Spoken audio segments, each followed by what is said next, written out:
आइए पता लगाएं। पेज नंबर है 31।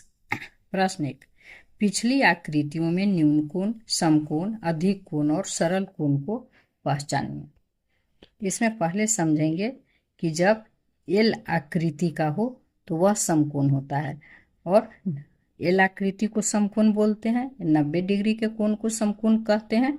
जो 90 डिग्री का कोण होगा वह एल आकृति का होगा।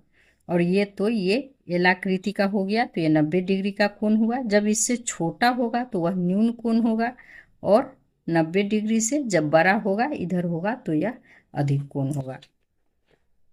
तो यहाँ आकृति में देखते हैं, यहाँ ये जितने सारे हैं ये आकृति न्यून कोण है, ये समकोण है और ये अधिक कोण है।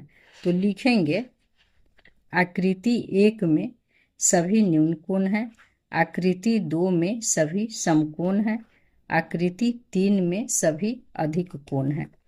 अब अगला प्रश्न है, कुछ न्यून कोण और अधिक कोण भिन्न दशाओं में बनाइए। तो न्यून कोण बनाने के लिए चलिए एक बिंदु यहाँ डालते हैं और एक बिंदु इधर डालते हैं, नहीं भी डालेंगे तो एक रेखा खींचते हैं। उसके बाद यहाँ 90 डिग्री का कोण है तो यह समकोण है। इससे इधर जो भी कोण होगा न्यून कोण होगा। तो मान लीजिए यहाँ 50 है, 50 डिग्री का बनाएंगे तो यह न्यून कोण हो गया। अब इस बिंदु से इस बिंदु को इस तरह मिला देंगे और ये बिंदु यहाँ आ गया,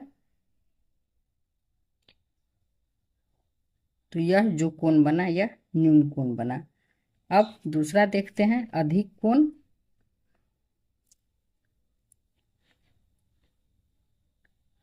तो यहाँ एक रेखा लेंगे,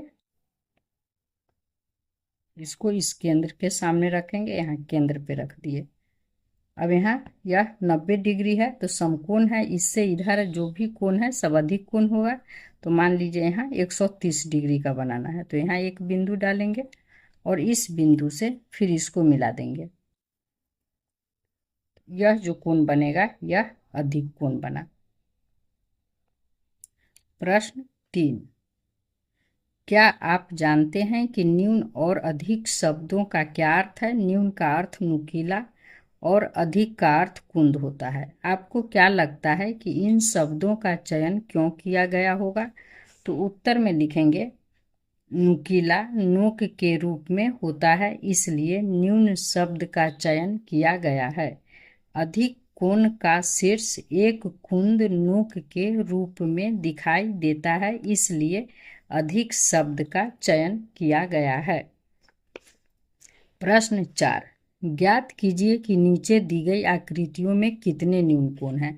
तो यहाँ यह जो आकृति दिया गया है उसमें 1, 2, 3 न्यून कोण है। इस आकृति में जब देखते हैं तो 1, 2, 3, 4, 5, 6, 7, 8, 9, 10, 11, 12 न्यून कोण है।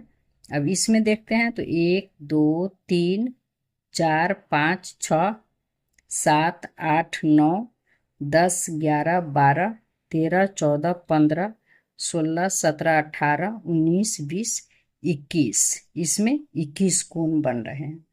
अब कह रहा है अगली आकृति क्या होगी और उसमें कितने न्यून कोण होंगे? क्या आप संख्याओं में कोई पैटर्न देखते हैं?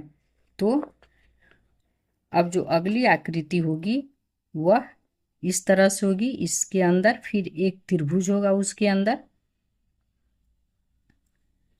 तो अब जो हो जाएगा तो 21 था, 21 के बाद एक यहाँ बनेगा 22, 23, 24, 25, 26, 27, 28, 29, 30 कोण बनेगा। जो अगला आकृति होगा उसमें 30 कोण बनेगा और यह आकृति हमें प्राप्त होगा। धन्यवाद, फिर मिलेंगे अगले एक्सरसाइज के साथ।